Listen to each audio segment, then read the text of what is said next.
So I'm snowed in and I got a meeting tomorrow morning. I've got no internet here at the house.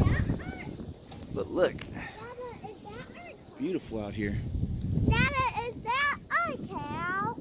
Our cow? Yeah. I don't see where the cow's at. I don't know. I'm gonna try to do the meeting on my phone or something. I'll get it figured out. All right, so our few days of terrible blizzard in Texas is over with. It's funny, in Texas we get a few inches of snow and ice, and it's, everything shuts down. I know it's not like that up north, but we're just so not prepared. Nobody's got, chains for their tires up here. They don't salt the roads, and I live kind of off in the country to where the roads are very little traveled out there, so the ice is just ice, and no cars have came through and melted it at all. No plows, no anything like that. So I should have got a recording of my driveway, because my driveway it leads up to the road, so trying to get out of it, you have to give it some gas to get out of it, to get off that ice, which I did after the next day after it snowed. Halfway through the day, it started to break up a little bit, and I was able to go to the store. But just to get out of the driveway, I had to, gun it a little bit to get over that hill, but then not enough to where I'm going to go straight over the road to the ditch on the other side, sliding on that ice. But I made it out of there okay. And Texas is back open, and now I think it's like 60 degrees, so crazy. But I was able to get back to the point a little bit. We were shut down. I was shut down 2 days for that ice storm, and so I wasn't able to do my meeting that I had set up. I don't have internet at the house. We just don't. There's no cable, and we've had a lot of providers come out, try to look at getting us satellite dishes, but we can't get satellite out there either. So, hopefully the end of this year we'll be able to get Starlink. So for right now, I don't have internet at the house. So that's kind of, most people can still do business, especially people that work from home anyways. So it's kind of weird for me to have to tell somebody that I work on the internet, but I don't have internet, so I can't meet with you. So, I try not to go into that as much. You don't have to completely explain everything, because sometimes it just gets convoluted and draws focus away from, what's really going on in the situation. You don't want to put too many weird things for people to have to think about, like, he doesn't have internet. If it came up, I would, tell them that, but as far as it's icy, so I'm not gonna be able to get on a video call with you today. Which, on top of that, I was at home with 4 kids, and they're running around like crazy anyways. But I was able to talk to her, or get an email back and forth from her, and we've got the meeting set up for tomorrow. So I was able to push it back, which I was kind of worried about that, because really being customer service mindful, you don't want to keep pushing back a meeting. It's going to happen from your client's end enough as it is. So you really want to show up and be there for your client. That's what I want to do, at least. So it was really good that we were able to reschedule it. And now today, I just got out of my networking group, that Tarrant County networking group out here around the Fort Worth, Texas area.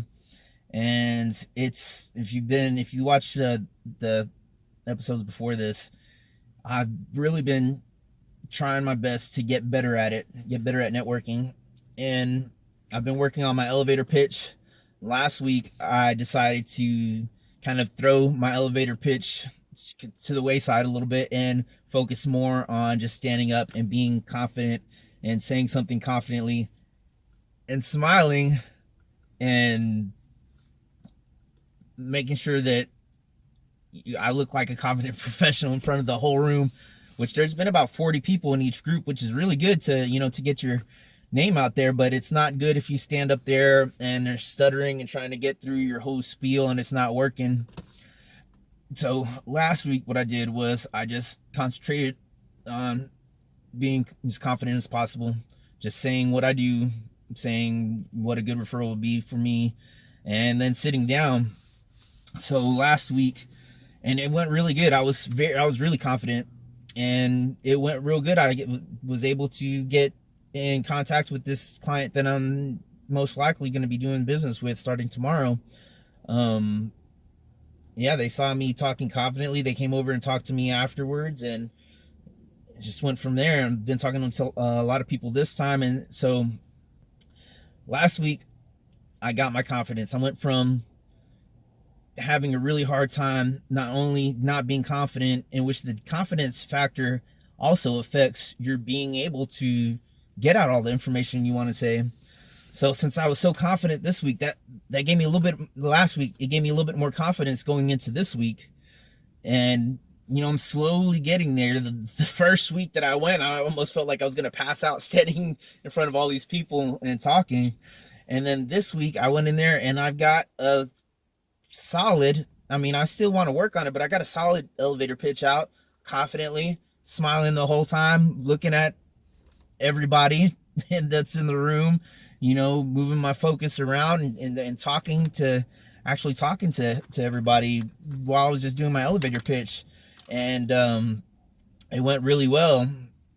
What I got to today was, all right, this is the current version that I just used, which I still need to work on a little bit. But hey, I'm Aaron with SS Web Development. I build websites for local businesses here in the Tarrant County area. My websites focus on making sure that your page visitors convert to paying customers. So, see, I just lost it. Now I'm thinking I've got too much going on in my head right now. I'm juiced with everything that's going on. So turning website visitors into paying customers. So if you need, see, I screwed it up. I'm gonna leave this in. I'm gonna leave it in the video though. It is the struggle starting to get off the ground, but pretty much that's it. And then I end with, a good referral for me would be anybody who needs a new website or needs a website redesign. I have some other stuff I'm going to add on to that, but that's where I'm leaving it now so I can get it out. See, I'm already having problems getting it out, but I got it out really good a little while ago. And then I end with, I've made sort of a tagline. So I said, give me a call and I'll get your website working for you. Everybody up there has a tagline. So that's at least something to end it with, to punctuate it. What's the next action? What are you going to do? Get your website working for you.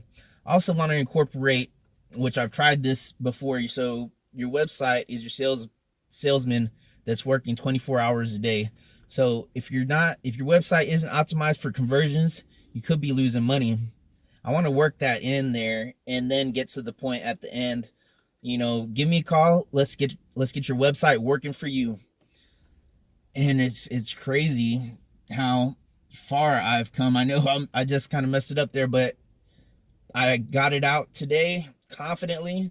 Got most of the stuff out that I wanted to say. I didn't get that part out, but I feel like I really need to work on, making sure I get everything confidently out, instead of sitting there in front of all these people while they're looking at me like thinking, oh, what was I going to say? Just get the important stuff out, get it out there confidently, and you just look like so much more, or I look like so much more of a professional. So then 2 people that work with the company that I'm having a meeting with, the owner tomorrow, one of the people there is like a vested partner, but she's not like one of the actual owners, but it's, she's the one that actually set me up with the owner.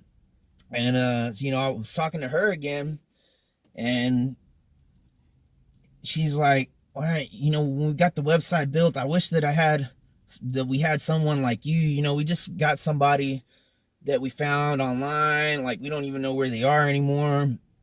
to build this website, but we didn't have somebody really thinking about a strategy behind the website. And this is like, I haven't even gone in depth talking to her about what I actually do yet at this point. So she got that kind of just from my elevator pitch. But then talking to her more, the more I talk to her, we're talking about what they do, and that they've done for larger automotive companies, that they've done print ads for them where they actually design it themselves. And it's been really like intricate with their cars, and it looks great. And I was like, when I'm gonna go through and do a more thorough look at your website before this meeting tomorrow. But whenever I went through and looked at it, I didn't see any sort of portfolio or anything in there showing the work that you've done. And something like that, when somebody sees your capabilities, that you do something like that, that's going to lead to a lot more sales. It's going to really lead to more engagement too. People are actually looking at your stuff. When people spend more time on your website, that shows Google that when they land on your site, they found what they're looking for. So then that increases the amount that Google's going to show your website to people, and that'll help you start growing up the list to where you're on the front page of Google. A lot of things like that help. And she was like, oh my goodness, yes, we definitely need that on there. And that's another thing, listening instead of just coming, which I have this, I got some of this stuff from Fox Web School, which that's a great channel. I really love that guy. But it's really important to listen to your customer. So I've got all these questions listed out, that some of them I got from that, and then some of them are my own. And it's a process that I go through whenever I'm talking to, a prospecting client. And all these questions are set up so I can really understand what they've got going on, what their values are, what their target audience is, and what their plans are, where they're trying to grow and how they're trying to grow, and how things are set up right now, and how they get sales right now, and how does that work? Is there anything that could be hurting their sales? Is there anything that their competition doesn't offer that they offer? Are there anything that they can think of that puts them apart from their competition? Either, the service is different in this way, it's better in this way, we offer this, they don't offer this. Anything that can set them apart. There are things that you need to really look into and listen, instead of just trying to force what you think would be the best thing onto them. If you can listen and get all that information, then you can use all that to really give them a lot of good back and forth, so they understand where your mind is at and where you're trying to go with it. And that helps to lock them in. They understand that you're really trying to better their business. You're not just trying to just get a website, give me the content, we're going to put it online, and then it's going to look, just however, it might look good, but it's going to look how it's going to look, and then it's there. No, you want something that's actually going to be helping their business, something, that's going to help increase sales, help generate leads, something that's going to actually make more money for them, because that's where, at that point, it makes sense for them to spend more money with you. And that's how you start making more money. I'm not going to go over the top with how much I'm going to charge them. That's not what I'm trying to do, but I'm also know my own value, and my value is built on things like that.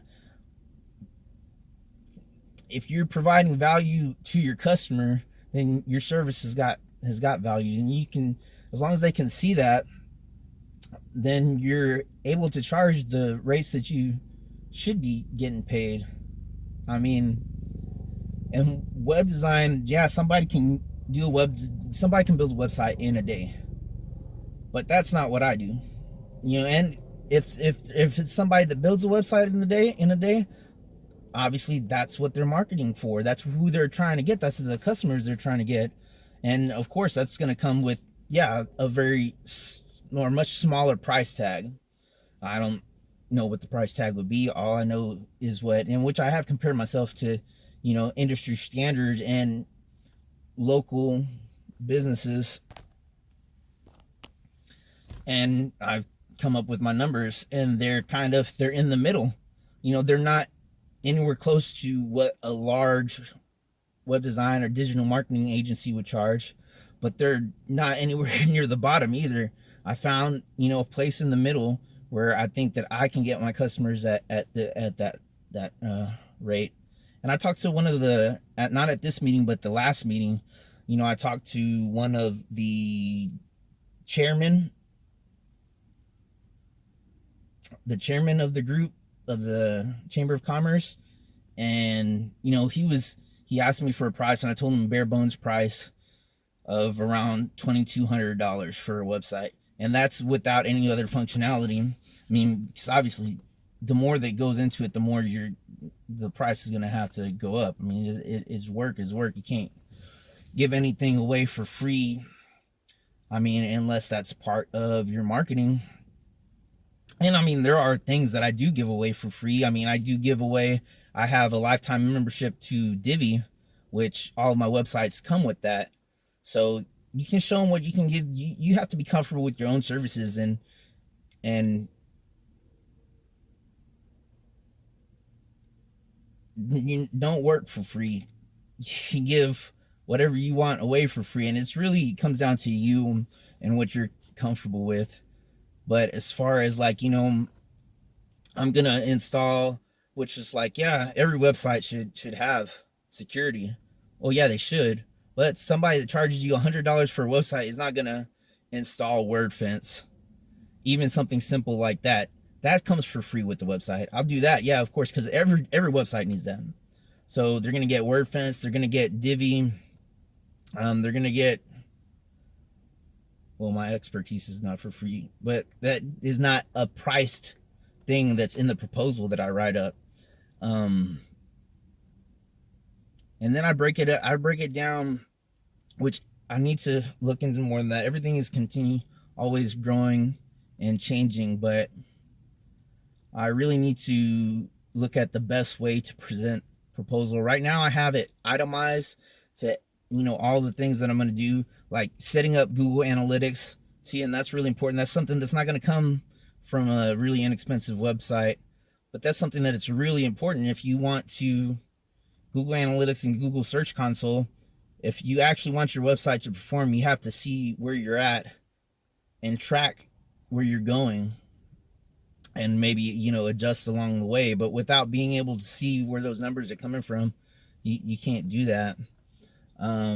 So Google Search Console, Google Analytics, and then making sure that with the Google Analytics, you're going to make sure that you tie their Google My Business in, which if they don't have that, I can set that up for them, tie in their Google My Business to their website with the Google Analytics. And or is it with Search Console? I think it's Google Analytics where you tie that in. But anyways, to make sure that they are showing up on Google, because getting a Google My Business account is going to be one of the fastest ways to make sure that Google even sees your website. On top of that, there's a lot of other things you can do, but I mean, this is all things that customers need to know. So if you come to them with knowledge and you're always learning yourself, then you're going to be able to provide that value, and you're going to be able to charge better, more reasonable rate for yourself. Which, I mean, I'm still learning. I'm not over here trying to preach. I'm trying to give away any information that I do have, because I've looked through so many videos, so much podcasts, been reading, these books, and I've gotten so much help from so many different areas. And so if this can help anybody, I hope it does. I want to put it out there, on top of having something for me to look back at myself and be like, wow, look at that, look how far you've grown since then. Because it's kind of hard at times to to gauge where you're at without having milestones that you've left as you move along your path. And it's important to go back and look at those things. But I'm sure you're wondering, why is this guy always in his car? Why doesn't he just do this in his office? Well, I am a pretty shy dude, so I don't like to sit in front of sit in my office and talk to my phone or to my vlog to anybody who may watch this in front of, the other people that work up there, because I think that would just be weird. I don't know. Maybe someday, maybe I should. Oh, I got some dolls laying behind me. Maybe I should clean up my car at least a little bit before I do these. But anyways, if you're watching, if you're enjoying it, please give me a thumbs up, and let's all go on this journey together. Keep learning with me, guys.